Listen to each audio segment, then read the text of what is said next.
Hai sahabat Ami dimanapun Anda berada, jumpa lagi dengan Ami kali ini dengan orang beken lagi. Banyak sekali pelajaran yang kita timba nantinya dan kita lagi bincang-bincang santai di sini, sharing-sharing dengan sesuatu yang berbeda dan ini berbicara tentang kehidupan. Oh, oke, kita akan berkenalan. Siapa sih kali ini yang menemani Ami untuk kita sharing-sharing di pagi yang cerah ini? Boleh dikenali nih, Mas. Namanya siapa? Oh ya, Assalamualaikum. Bismillahirrahmanirrahim. Nama saya Rian, kompletnya Rian Margono. Biasa teman-teman yang akrab biasanya manggil Gogon dan macam-macam lah. Karena ada nama Margono itu sama dengan nama pelawak Gogon kan, jadinya Padahal namanya enggak, Gogon. wajahnya kan lebih cakep daripada Gogon. Cakep tuh takdir nih. Mas Rian ini bincang-bincang kita nih sharing karena kemarin ini ada banyak disebut nama Rian Margono. Saya terinspirasi dengan Mas Rian, dengan Om Rian gitu. Jadi akhirnya ini jadi kepikiran, kenapa sih kok banyak orang mengidolakan dengan segala sesuatu yang Mas ajarkan kepada mereka, terutama nih anak mudanya ini. Dari mana kok mereka akhirnya bisa bahwa bahkan ada julukan untuk Mas Rian ini adalah tante mereka, terus bude mereka bilang masmu, ommu itu ada punya julukan namanya Rian Sniper. Oh. Ini bocoran nih Rian Sniper. Menurut Ami sniper itu kan sesuatu yang mereka jadi penembak jitu kan ya. Gitu. Jadi tepat sasaran, boleh dikatakan itu juga. Jadi tapi di sini sniper bukan dalam arti yang benar-benar snipernya, tapi pola pikir di dalam usaha itu benar-benar adalah sesuatu yang menurut mereka apa yang dituangkan itu adalah sesuatu yang tepat sasaran. Boleh berbagi nih, kok bisa seperti itu ya Mas Rian gitu? Oh, sebenarnya kalau teman-teman atau orang yang julukin itu ya itu hak mereka ya, karena saya juga nggak kepikiran sampai ke sana harus punya julukan apa enggak, karena tujuan saya cuma satu, gimana kita bisa mencapai target yang kita inginkan, fokus pada pekerjaan dan apa yang kita lakukan ini bisa menjadi legacy atau warisan buat teman adik-adik saya atau junior-junior saya yang di sini ya keponakan-keponakan saya, karena saya punya bisnis keluarga yang harus kita besarkan, harus bermanfaat bagi orang banyak dan itu bisa diteruskan sama generasi-generasi muda yang satu generasi di bawah saya. Itu aja sih Mi. Jadi mungkin cara didik saya atau cara komunikasi saya ke teman-teman yang saudara-saudara yang lebih muda, satu generasi di bawah saya itu mungkin agak membuat shock culture bagi mereka. Nah, karena pada dasarnya mereka baru fresh graduate dari kuliah, terus langsung saya ajak terjun ke dunia bisnis. Nah, itu kan banyak hal yang nggak enak bagi mereka. Misalnya pola pikirnya adalah mungkin saya kalau bekerja sama di perusahaan akan dapat gaji sekian tiap bulan secara flat misalnya, dapat sekian tanpa risiko rugi dan macam-macam. Nah, kalau di sini ya ini kamu harus terbiasa hidup dengan seperti ini. Kamu mungkin bisa mendapatkan per bulannya mendapatkan lebih dari apa yang kamu ekspektasikan, atau mungkin bahkan malah minus gitu. Nggak dapat makan istilahnya gitu ya. Itu yang harus kasaran itu saya jejakan ke mereka, itu ya beginilah hidup gitu loh. Beginilah hidup sebagai entrepreneur ya kayak gini gitu loh. Ya mau nggak mau kalau memang kita udah terjun kayak gini ya harus kita hadapi, dan memang ini kewajiban generasi di bawah saya gitu kan, harus siap menjadi penerus dan pewaris dari usaha ini gitu loh. Yang diwariskan itu bukan usahanya tapi kerja kerasnya gitu loh. Jadi Oh, yang saya tanam itu yang diwariskan ke mereka itu bukan ini usaha udah jadi enggak, tapi gini loh, usaha itu harus kayak gini, harus punya kerja keras, motivasi, fokus target yang jelas, terus dan macam-macam yang semuanya itu nggak enak. makanya kenapa Mas Rian berpikir untuk tetap melanjutkan warisan dari leluhur ini ya kan sudah Yuk Gembrot ini sudah 4 generasi kan Ya. ini akhirnya tetap itu dijaga banget oleh Mas Rian ya. Bahkan Mas Rian sampai keluar dari pekerjaan untuk akhirnya fokus untuk mengelola. Yang bikin kaget juga karena ada bocoran nih dari para sahabat. Loh, dia tuh sudah 2 digit loh. Sudah 2 digit duduk pada posisi yang mentereng sebagai manajer wilayah ya itu ya. Asisten belum manajer, masih deputi asisten area manajer lah. Loh, Asisten, ya. Tapi kan lumayan area manajer itu sudah lumayan, itu kan meliputi beberapa area kan gitu. asisten Nah, ini. itu sudah dengan 2 digit akhirnya berpikir bahwa ada rasa berkewajiban untuk melangsungkan, melestarikan, melanjutkan dari usaha keluarga ini. Nggak kepikiran takut jatuh tuh, nggak kepikiran nanti kalau misalkan sudah terbiasa menerima 2 digit terus nanti akhirnya nggak terima apa-apa, atau nggak pernah ada rasa ketakutan nanti itu pertanggungjawaban gimana, terus saya harus bagaimana gitu. Khawatir ada ya, manusiawi, khawatir ada. Cuman apa ya? Saya tuh nggak tahu, memang orangnya aneh. Jadi kalau kepinginan sesuatu itu harus dilaksanakan dulu. Entah itu berhasil atau enggak, harus saya jalankan dulu. Karena untuk menutupi rasa penasaran. Nah, saya berpikir hidup itu kan cuma ya terbatas ya, paling umur 70, 60 sampai 70, 80 lah, udah mentok. Jadi harus banyak maksudnya harus jangan banyak meninggalkan pertanyaan-pertanyaan yang nggak berani kita Hadapi. hadapi gitu loh. Jadi ninggalin ya pendapatan segitu ya alhamdulillah cukup lah ya, cukup untuk keluarga dan macam-macam. Terus saya ambil keputusan itu juga ibu saya itu hampir 2 minggu itu nangis. Ya iyalah. Ini anakku mau jadi apa ini? Bayanginnya itu sudah segitu, terus akhirnya mau dilepas itu kan sesuatu yang wow banget gitu loh. Terus teman-teman di kantor juga, wah kamu itu orang gila, mungkin orang goblok dan macam-macam. Terus ya banyak hal ya, karena kan di perusahaan yang saya waktu kerja kemarin itu perusahaan multi company, terus kemudian salah satu perusahaan terbesar di Indonesia dan banyak fasilitas kesehatan, rumah dan macam-macam. Tapi ya itu tadi, ketika saya nggak berani melakukan sesuatu saya akan meninggalkan satu pertanyaan dalam hidup saya. Kamu belum melakukan, masa nggak berani? Ya sudah, kita coba ambil risiko. Terus ya alhamdulillah dan nggak mudah karena jatuh bangunnya itu walah. Karena apa ya, teori yang kita punya di perusahaan itu kan sangat bagus, teorinya sangat bagus, tapi yang perlu kita sadari bahwa ketika kita kerja sebagai employee di perusahaan itu, apapun proyek yang kita lakukan, kita tidak menanggung resikonya. Ah iya, sedangkan kalau kita punya sendiri, ketika kita melakukan usaha sendiri, mungkin proyeknya nggak segede waktu kita kerja sebagai employee di sebuah perusahaan. Mungkin kita hanya melakukan satu hal kecil proyek gitu. Tapi kalau itu gagal, mungkin kita nggak makan bulan itu. Nah, katakanlah kalau kita masih jadi employee kemarin, kita mau mengeluarkan proyek dengan budget sekian ratus juta, mungkin kalau kita gagal, ya kita tetap gajian gitu loh, tiap bulan tetap gajian. Dan itu yang membuat yang membuat beda ketika kita terjun ke dunia entrepreneur. Saya itu juga sering, misalnya tiba-tiba 1 bulan di luar ekspektasi dapat gede gitu, tiba-tiba 1 bulan minus gitu ya, itu fluktuatifnya kehidupan bisnis kayak gitu. Jadi ya Itu tadi, saya nggak pengen meninggalkan banyak pertanyaan dalam hidup saya sampai ketika nanti saya menjemput ajal gitu loh. Tapi dengan adanya pengambilan keputusan dan ternyata yang dijalankan itu ya pasti banyak ya resiko karena ketika kita terbiasa kerja di kantoran, terus kita kerja sendiri dengan usaha kita, jatuh bangunnya kan terasa banget itu, nggak mungkin berjalan mulus ya. Nah, apa yang membuat Mas Rian itu tetap bertekad gitu loh, tetap bertekad ya udah wes pokoknya aku harus bisa gitu. Atau memang sudah ada titik nol di mana wah harusnya aku nyerah tak balik lagi aja aku gitu. Enggak. Manusiawi.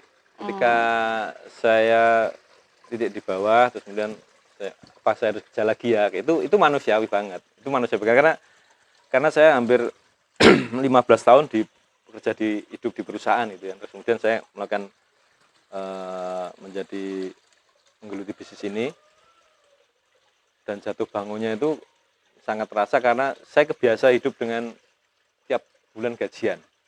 Gajiannya saya pikir hanya mungkin saya mau nabung berapa, saya mau belanja apa gitu kan, ketika saya jadi karyawan kemarin kan, ketika gajian saya mau belanja apa, saya mau nyicil apa kan gitu, pikirannya gitu, percaya seperti itu kan. Ketika sekarang tanggal 20 saya mikir, aduh ini karyawan buat pemasukan buat gaji karyawan cukup nggak nih setiap tanggal 20. Kalau kemarin setiap tanggal 20, aduh saya tanggal 20 gajian nih, nah, tinggal besok mau belanja apa, ngajak anak-anak jalan kemana gitu kan. Sekarang nggak, dibalik tanggal 20 saya mau gaji anak-anak pakai apa ini ya. Dan itu terus tiap bulan seperti itu. Jadi lama-lama ya mungkin Allah tuh adalah guru yang paling maha gurunya kita itu ya Allah itu. Jadi pernah saya ditaruh di atas, pernah saya taruh di paling bawah gitu. Jadi dikasih waktu misalnya 3 bulan tuh nggak dapat profit sama sekali, tiba-tiba 3 bulan berikutnya saya langsung dapat ratusan juta gitu. Terus kemudian jarak 4 bulan dihabisin lagi sama gitu. Jadi pola-pola itu yang mendewasakan kita. Jadi ya kita jadi gak sombong, kita jadi lebih rendah hati dan macam-macam gitu. Berarti justru ketika itu Mas Rian malah lebih bertekad lagi sehingga lebih berkembang lagi usaha yang sekarang ini. Ya kembali lagi waktu kita saya mutusin untuk resign dari perusahaan itu ya, saya pengen meneruskan perjuangannya ibu. Jadi ibu itu dulu mulai dari gendong sampai punya langganan, sampai diundang para pejabat, terus kemudian sampai punya brand Gembrot ini. Itu kan suatu yang luar biasa. Jadi, maksudnya keliling digendong? Digendong. Kayak orang jual sayur keliling iya, itu? Saya digendong keliling. Itu keliling, berangkat pagi, subuh gitu, keliling. Nah itu satu hal yang luar biasa, yang sangat-sangat luar biasa dilakukan oleh seorang ibu yang mungkin baru tamat SD lah. Di sini nggak kayak anak sekarang yang S1, S2 dan macam-macam. Mungkin kurang pendidikan tapi punya tekad dan perjuangan yang luar biasa. Nah, itu yang harus saya jaga sama keluarga gitu kan, yang harus kita gedein, nah harus kita dapat wariskan. Nah, dari situ kan perjuangan ibu sudah sampai situ sudah luar biasa. Nah, tinggal kita yang generasi berikutnya harus meneruskan. Ya nggak boleh enak-enak, nggak boleh tinggal menikmati, harus diteruskan lagi supaya nanti generasi berikutnya juga bisa menikmati, meneruskan perjalanan lagi. Intinya sih bisnis kalau dikerjakan seperti yang lama mungkin nggak akan menarik dengan generasi yang berikutnya. Makanya harus dikemas lebih cantik lagi, sistemnya lebih bagus lagi, lebih profesional lagi, lebih modern lagi, supaya generasi berikutnya mau menerusin juga tertarik gitu loh, oh ini bisnis pecel itu makanan yang sering dianggap makanan orang receh tua. ya, makanan receh, makanan pinggir jalan, makanan macam-macam, itu ternyata punya potensi bisnis yang bagus dan bisa menjadi makanan kalangan atas malahan kan gitu, dengan banyaknya yang hadir pejabat-pejabat makan di rumah makan Yuk Gembrot yang notabene sih kalau kita ini zaman dahulu banget, payek-payeknya juga bukan payek zaman sekarang yang ada gurih-gurih yang gimana. Kerupuknya juga tetap melestarikan budaya yang dulu kan ini ya waktu kita nyobain. Tapi Mas Rian di sini kalau para keponakan ini akhirnya mau melanjutkan lagi, oh ya tetap saya bertekad karena Om Rian ngajarin, ini loh warisan keluarga, ini loh yang harus dilaksanakan. Karena kita nggak boleh lupa dengan leluhur, dengan perjuangan mereka, dengan tekad mereka. Mas Rian terbersit juga ini manajemen yang Mas Rian lakukan bahwa yuk dibentuk usaha ini untuk keluarga deh. Dan akhirnya bersatu seluruh keluarga. Gimana ceritanya kok bisa sehebat itu? Maksudnya jarang loh, kita biasanya kan kalau kita punya usaha setelah orang tua nggak ada, ini kan ya kakak sendiri atau mungkin bude sendiri, ini sendiri pakai nama itu kan banyak sekali kan akhirnya. Ini kan nggak, tetap dalam satu naungan itu, dan ternyata itu kumpulan untuk seluruh saudara di situ. Sebenarnya simple, Mi. Sebenarnya kan ya karena kita semua sama-sama dewasa, terus kita sama-sama punya tujuan yang sama, kita sama-sama menghargai perjuangan ibu. Nah, kita punya komitmen yang sama. Jadi gini, saya tuh belajar dari beberapa bisnis keluarga yang hancur ketika foundernya udah meninggal. Banyak gitu. Nah, itu kan jadi misalnya brand makanan apa gitu, begitu foundernya udah meninggal, tiba-tiba banyak omongan, kok rasanya beda, yang ini beda, ini oh enak kakaknya, oh enak adiknya, dan macam-macam lah. Nah, saya nggak pengen seperti itu. Nah, jadi semangatnya satu adalah perjuangan ibu, ya gembronya perjuangan ibu, jadi jangan sampai hancur di anak-anaknya. Jadi nah, kemudian itu yang kita jadikan satu. Jadi udah, kita nggak ada saya usul ke keluarga itu, kita jangan ada bagi waris cabang. Jadi bisnis jadikan satu, tetap satu dapur, kita bikin manajemen yang lebih baik, terus kita jadikan sebuah bisnis yang lebih baik lagi, kita kembangkan bareng-bareng, baru hasilnya itu yang akan kita bagi sebagai sharing profit. Jadi Yugembro itu sekarang satu, tetap satu. Walaupun putranya keponakan yang mengerjakan ini sudah banyak ini kan, banyak. Tetap satu ini. Banyak, Berarti SOP-nya juga satu untuk pembuatannya. Satu. Orang bilang, oh yang di sebelah sana beda dengan ini, enggak bisa. Karena satu SOP itu tadi. Pabriknya satu, terus dibikin semuanya. Terus keluarga yang sebegitu banyaknya bisa bersatu dan mau. Ya itu tadi. Kita itu alhamdulillah keluarga itu orangnya legowo, punya satu tujuan, terus punya keinginan meneruskan perjuangannya ibu dulu, nggak gontok-gontokan. Ya udah, kita jadiin satu manajemen. Kemudian kalau dalam kasarnya yang dibagi waris itu adalah sharing profitnya. Sharing profitnya. Nah, setelah perusahaan ini untung, profitnya berapa baru dibagi. Jadi bisnisnya nggak dibagi, bisnisnya jadi dikerjain bersama. Misalnya sekarang yang kakak pertama untuk ngurusin quality produknya, macam-macam. Yang kedua itu ngurusin operasional warung yang ada di Madiun dan macam-macam. Terus saya kebagian yang untuk ekspansi di luar kota dan macam-macam, berhubungan dengan mitra dan macam-macam. Dan pembagian itu rata semuanya dibagi. Rata. Jadi yang kita pakai itu generasi setelah ibu. Jadi ada 3 keluarga, 3 anak, berarti masing-masing dapat 1 porsi. Jadi misalnya 100 ya ini 33%, 33%, 33%. Maksudnya 1 porsi. Nah, mau anaknya yang ini 2, saya anaknya 4, ya dapat 1 porsi ini. Pokoknya yang dihitung cuma satu generasi. Data satu generasinya setelah eyang, terus ke ibu terus ke ini. Jadi itu dibagi 3. Terus keponakan dimasukkan untuk melanjutkan nantinya ke generasi yang berikutnya ini. Tapi dengan cara yang tetap sama. Tetap 3 itu. Oh, keren karena juga ya. Kalau bagi lagi, saya paling banyak, anak saya 4. Enggak, jadi 3.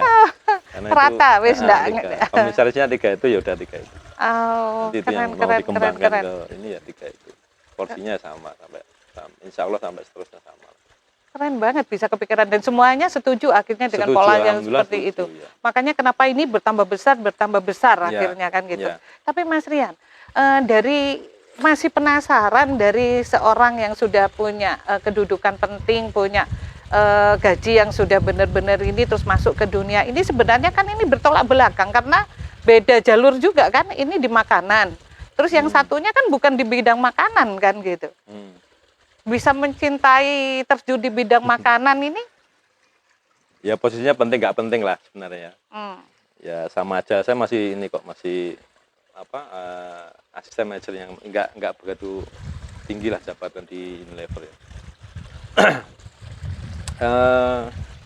Ya itu tadi, Mi, saya punya pertanyaan. Jadi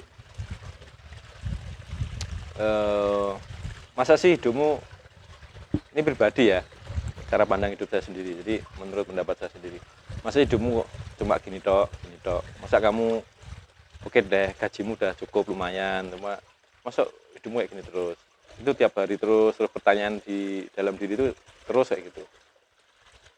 Apa ya jawabannya apa terus saya ketemu apakah saya harus menjadi seorang ini pengusaha atau apa. Kebetulan yang ada memang usaha kuliner di rumah. Ya wis, saya melihat kan kayaknya untuk start awal sih gedein usaha di rumah dulu, oke deh gitu kan. Terus nah itu. Jadi ketika saya tuh gini mikirnya, Mi. Kayaknya saya ini bisa lebih bermanfaat bagi orang lain. Nah, Kunci ya, itu. saya merasa Waktu di nggak tahu, sana walaupun mungkin dengan aku dua titik iya. belum merasa bermanfaat walaupun mungkin dengan aku sok iye ya. enggak sih. Atau sok iye Jarang sok apa. loh orang mencari sesuatu di dirinya karena dengan gaji yang segitu orang biasanya sudah merasa puas, apalagi ketika anak istri ini sudah oke aja, kehidupan berjalan lancar udah selesai. Tapi kalau dia merasa ada yang kekurangan karena dia merasa kok aku ki gak bermanfaat ya, padahal istriku udah aman, anakku sudah ini, temanku sudah, terus merasa belum bermanfaat lagi, kan berarti itu ada tanda dalam kutip ada sesuatu yang memberontak di dalam hati. Ya nggak tahu, mungkin terlalu, bagian orang lihatnya terlalu egois atau mungkin terlalu aneh. Saya lebih mungkin ya terlalu aneh lah ya. Jadi ya itu, saya merasa kok ya kayak ada yang kurang dalam hidup itu apa ya. Ya kembali lagi ini versi hidup saya sendiri kan. Jadi beda sama mungkin kehidupan orang lain. Saya pengen setiap Jumat itu bisa ngasih apa sedekah, ngasih bungkus gitu kan. Jadi pertama itu pertanyaan sama line manajer saya itu ditanyain apa? Rian, ngapain kamu mau resign? Kan udah lumayan kamu di sini. Ini. Saya pengen jualan pecel, Bu. Serius kamu mau jualan pecel gitu? Loh, kenapa, Bu? Iya kan, serius kamu mau jualan pecel? Ya itu, Bu.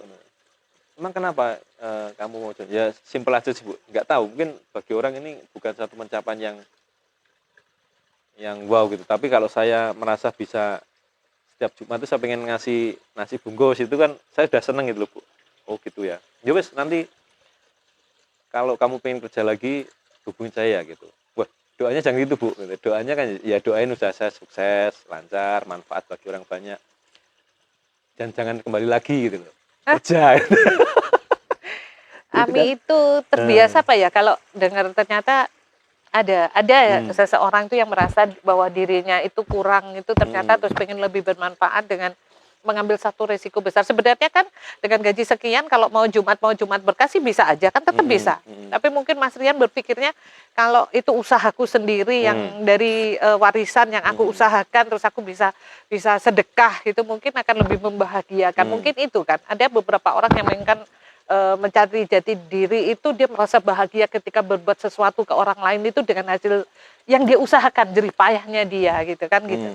Mungkin itu salah satu yang bikin Mas Rian akhirnya bertekad ya wes sederhana sebenarnya tapi itu luar biasa bagi Ami. Karena jarang orang loh berpikiran seperti itu, Mas Rian. Hidup kepengen ngasih orang lain, sedekah ke orang lain kan itu sederhana Ya, tapi itu terlalu anu lah, terlalu apa ya? Itu bagi saya itu omongan itu terlalu inilah, terlalu tinggi lah. Maksudnya terlalu apa ya? Bahasanya tuh terlalu bagus lah untuk saya. Nah, terlalu bagus tuh. Saya tuh punya konsep gini nih. Ini mohon maaf ya, mungkin saya tuh kadang-kadang pernah dengar omongan misalnya dari seseorang atau apa. Ini cabang kok semua bukain kabeh gitu loh. Jadi kok sering buka cabang yang kemarin buka sore sekarang 24 jam dan macam-macam. Apa nggak mikir rezekinya orang lain? Kok kayak serakah banget kan gitu kan. Nah, cuman saya konsepnya kan nggak gitu. Saya tuh mikir ya mungkin orang akan lihat seperti itu ya monggo silahkan nggak apa-apa. Tapi konsep saya seperti ini. Jika saya buka cabang di suatu tempat gitu kan, saya kan pertama saya pasti akan merekrut orang. Artinya itu berbagi rezeki dengan mereka. Jalan rezekinya karyawan saya itu kan dari saya. Ya. Dari Allah itu kan turunnya lewat saya ke mereka. Kemudian itu yang pertama. Yang kedua, tukang sayur di sana juga hidup. Rezekinya juga muter Betul. juga. Mungkin tukang parkir di sana. Terus kemudian mungkin orang-orang yang pengen nyenengin keluarganya makan di tempat Yugembrot itu juga jadi saya ngeliat tuh apapun yang kita lakukan itu yaitu sebenarnya perputaran rahmatnya alam semesta ini. Jadi ketika kita melakukan sesuatu, kita niatkan sesuatu itu baik, ini untuk rezeki, itu ya rezekinya Allah itu muter di situ. Misalnya contoh, kalau saya belanja baju di toko gitu kan, niat saya ya udah nanti saya belanja, saya suka baju ini saya beli, mudah-mudahan nanti yang jualan ini dapat untung, bisa gaji karyawannya, kemudian bisnisnya akan jalan terus, karyawan juga bisa hidup dengan enak. Nah, itu contoh simpelnya seperti itu. Jadi ya saya cuma jalan ini aja. Kalau orang Jawa bilang kan apa namanya? Cokro gumiling apa itu? Yang jelas itu orang tua Ami itu mengajarkan itu sama yang dilakukan. Jadi makanya kenapa kok Ami nyesek ya rasanya, jadi ingat orang tua. Jadi sebenarnya gini, ketika kamu mencari rezeki itu yang kau pikir adalah dirimu sendiri, maka stuck itu akan cuma untuk dirimu. Allah kasih untuk dirimu aja. Makanya almarhum itu mengajarkan Ami bahwa jangan pernah berpikir kalau kamu dapat rezeki itu untuk dirimu, tapi pikir 10 orang di belakangmu, karena 10 orang di belakangmu adalah kewajibanmu sedekah untuk memikirkan mereka. Karena ketika otakmu berpikir untuk 10 orang di belakang lagi, berarti yang harus diupayakan jadi 11. Doanya ini bukan doa cuma satu untuk saya, ya Allah kan gitu kan, tapi untuk yang itu sama kan yang dilakukan jenengan ini. Ketika jenengan berpikir bahwa membuka cabang itu sebenarnya bukan keserakahan, karena di situ saya kepingin saya berbuat lebih banyak untuk orang lain. Maka Allah ijabah itu menjadi sesuatu yang memang bermanfaat, itu luar biasa banget. Jarang orang berpikir, sekarang kayak Ami aja, ketika Ami ini sebagai pendamping UMKM, kadang Ami juga ngajar, semua orang bilang kok semuanya bisa diajari, semua Ami bisa, ini bisa, kok Yusrakah. Ami sempet kaget, tapi Ami nggak berusaha untuk bersuara, kayak di urusanku sama Allah. Karena dalam hati Ami, kenapa sih kok Ami kok nggak cuman satu bidang aja yang dikerjakan, kenapa banyak? Karena Ami berpikir Ami itu pengen sebanyak-banyaknya berbuat untuk orang lain. Kalau cuman Ami bisanya misalkan nih, cuman bisa rajut aja, berarti hanya itu yang bisa Ami kasihkan. Iya kalau mereka butuh itu, kalau enggak, tapi mereka butuhnya banyak. Jadi Ami belajar dari satu sisi lagi belajar lebih banyak, karena ketika mereka butuh, terus Ami bisa memberikan apa yang Ami bisa dengan belajar banyak itu. Dan akhirnya sampai pada titik ini ternyata Ami sangat-sangat bahagia ketika melihat mata-mata mereka yang mereka merasa bahwa mereka punya pencapaian dengan apa yang telah diajarkan ini. Oh misalkan keterampilan ini, oh misalkan tentang ini. Dan itu luar biasa loh kita bahagia. Mungkin kita kerja sosial juga gitu kan. Semua nggak dinilai dengan uang kan gitu. Tapi itu membahagiakan kita gitu loh.